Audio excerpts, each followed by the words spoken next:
Two powers stand at opposite ends of eternity. One, the morning star Lucifer, once radiant in heaven, now fallen like lightning, as Isaiah 14 records, building a kingdom of fire and vengeance in the abyss. The other, Azazel, the forbidden teacher named in the book of Enoch, who gave humanity secrets never meant to be known, now forging his own order in the shadows of hell. They were not created to meet as equals, yet here they stand, pride against purpose, rebellion against vision. This is not simply myth. It's the ultimate collision of two fallen angels, whose paths could only end in confrontation. One burns to reclaim heaven, the other dreams of remaking hell. And between them lies a throne, carved in darkness, waiting for a ruler who may never deserve it. What does this struggle reveal about power, about ambition, about the cost of rebellion? Stay with me as we step into the silence before their war, where every demon holds its breath and even hell itself trembles. The silence before the war. Imagine a realm built on screams suddenly falling quiet. In hell, silence is unnatural. The abyss thrives on torment, on endless roars of hatred. Yet in this moment, everything stilled. Ancient demons paused mid-strike. The very air, usually heavy with fire, seemed to hold its breath. Why? Because two forces equal in power yet opposite in vision were about to meet. Pride stood on one side, vengeance burning in his chest. Purpose stood on the other, ambition etched in every step. The question hung over the abyss. Like a storm cloud, can chaos ever crown a king? Or will every throne forged in hell be bought with endless blood? That tension electrified the atmosphere, a tension every soul in torment could feel but not explain. The battlefield had not yet been chosen, but the war was already alive in every whisper, every gaze, every expectation. This silence was not peace. It was the pause before eruption, the deep inhale before a roar shakes the heavens and the abyss alike. And in that stillness, the question of destiny sharpened. Who would break the quiet? Who would claim the right to rule? Lucifer, the radiant one, turned rebel. Long before he was called Satan, Lucifer was described in Scripture as the morning star, son of the dawn. Isaiah 14:12. Ezekiel 28 paints the picture of a being perfect in beauty, clothed in precious stones, walking in the fiery courts of heaven itself. Factually, the Bible affirms he was exalted, radiant, and entrusted with great responsibility.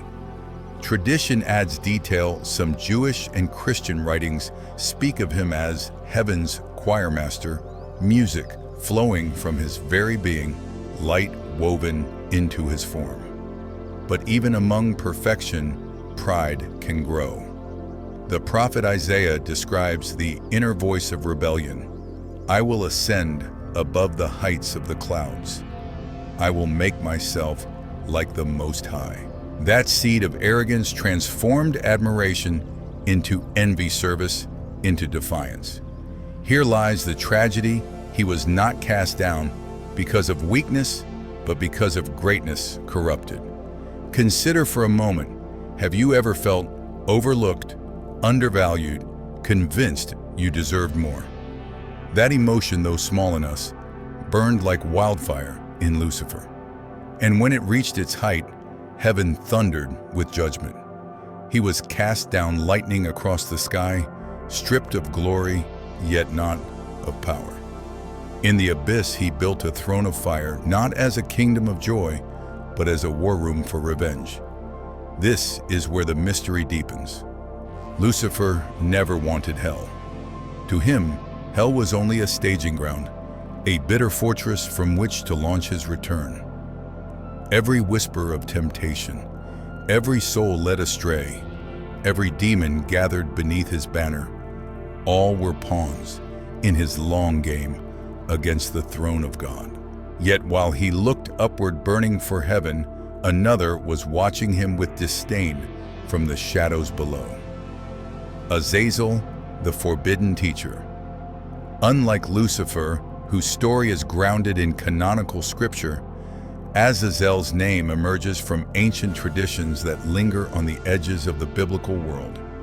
In Leviticus 16, the Day of Atonement ritual describes a scapegoat sent to Azazel into the wilderness, a practice scholars still debate. Some interpreting it as a symbol of sin's removal, others seeing it as a hint of a darker being.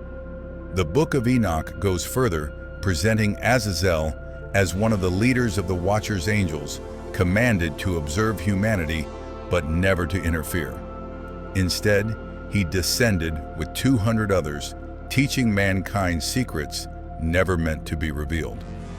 The text describes how Azazel showed humans how to forge weapons of war, how to adorn themselves with cosmetics, how to summon with enchantments. It was knowledge that brought both power and corruption. Humanity, hungry for more, embraced it like forbidden fruit. And in that exchange, innocence was shattered. Historically, many scholars see this tale as reflecting humanity's dangerous pursuit of knowledge without wisdom, an echo of the ancient fear that too much power too quickly gained can destroy. But the story does not end with his descent. According to Enoch, Azazel was bound in chains, cast into darkness, and punished for his corruption. Yet even from imprisonment, his influence lived on. Knowledge once taught could not be unlearned. In this way, Azazel became something different from Lucifer. Where Lucifer's rebellion was open, defiant, and cosmic, Azazel's was subtle, viral, and enduring. He was not fighting to return to heaven. He was shaping what lay beneath. And so while Lucifer built a throne of fire, Azazel forged a vision of order. A kingdom not obsessed with revenge, but with control. A realm where rebellion itself became structure.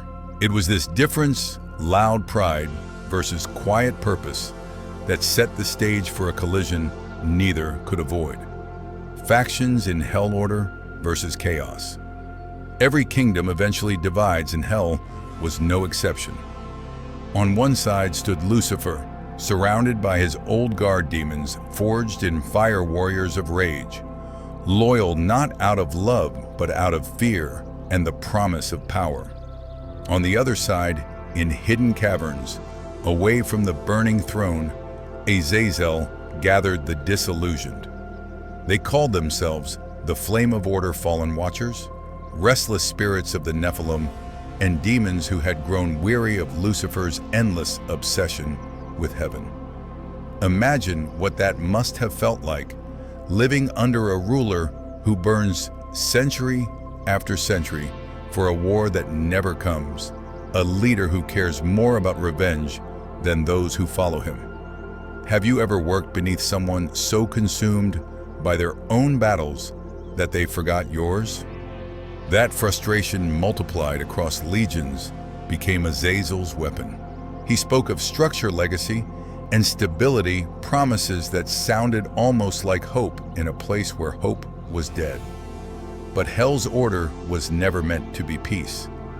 Azazel's vision was not freedom, but control. It was rebellion with rules of throne that demanded silence instead of fire. And slowly whispers spread through the underworld. Maybe chaos had burned long enough. Maybe it was time for something new. This was the fracture the moment hell turned inward.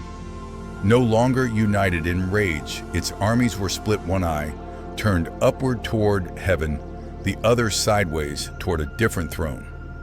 And as those whispers grew, a spark was waiting to ignite them into open war. The spark of war. It began not with armies marching or horns sounding, but with one ambush in the shadows. Rahab, the serpent of the sea, and one of Lucifer's fiercest generals, was delivering orders through the lower realms when it struck. Out of the darkness came a blade of black obsidian forged from the very secrets Exile once gave to mankind.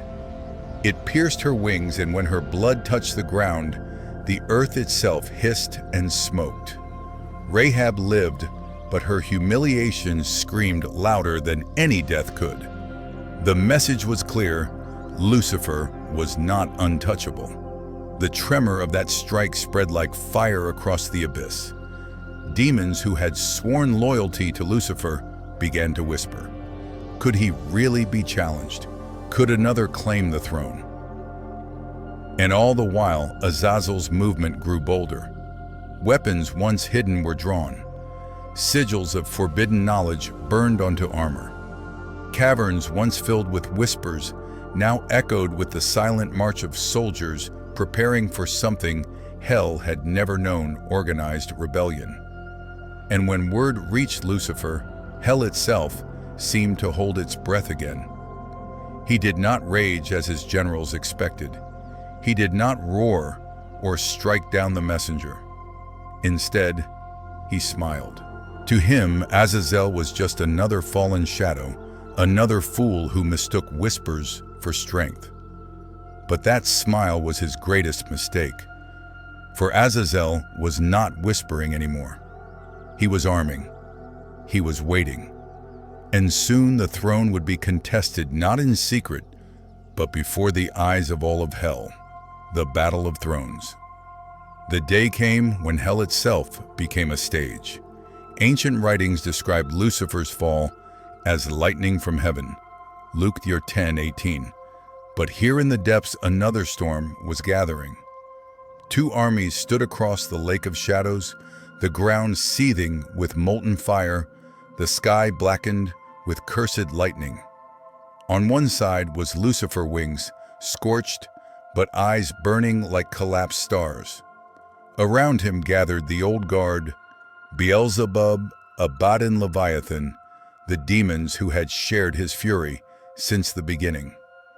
On the other side, Azazel appeared, in obsidian armor, etched with forbidden inscriptions, his jagged wings spread wide.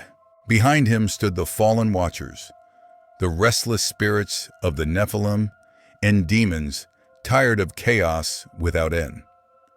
This was no mere battle for territory. It was a contest of visions. Lucifer fought with raw primal force, every strike of his sword splitting the air as if creation itself trembled. His rebellion was punishment, made flesh his fury a living storm. Azazel fought with strategy, every move precise, every counter drawn from the knowledge he once stole. Where Lucifer burned, Azazel calculated. Where Lucifer roared, Azazel whispered. And for a time, the two seemed locked in balance. Yet this was more than war. It was prophecy in motion, a mirror of what happens when pride and purpose collide. Neither truly innocent, neither worthy of the throne, and yet both consumed by the belief that they alone should rule. And here lies the spiritual warning. When we chase power without wisdom, when we cling to ambition without humility, we mirror the same tragedy that unfolded in the abyss. The demons fell silent, not out of loyalty, but awe, for they were not watching a ruler and a rebel. They were witnessing reflections of themselves, pride twisted into fury, knowledge twisted into control. And though the clash raged with fire and steel, it was only building towards something darker, something final. The final clash. The battle reached its breaking point when Lucifer's blade tore into Azazel's shoulder, spilling fire instead of blood. The watchers gasped as their leader dropped to one knee. But even in pain, Azazel laughed, mocking the morning star with words that cut deeper than steel, still trying to destroy what you do not understand. For a moment it seemed that strategy might triumph over fury. Azazel's forbidden magic bound Lucifer's wings and drew black blood from his side. Demons who had once feared Lucifer now whispered, Could the unthinkable happen? Could the throne fall? But then came the moment no one expected. Lucifer revealed the last spark of angelic brilliance still hidden within him.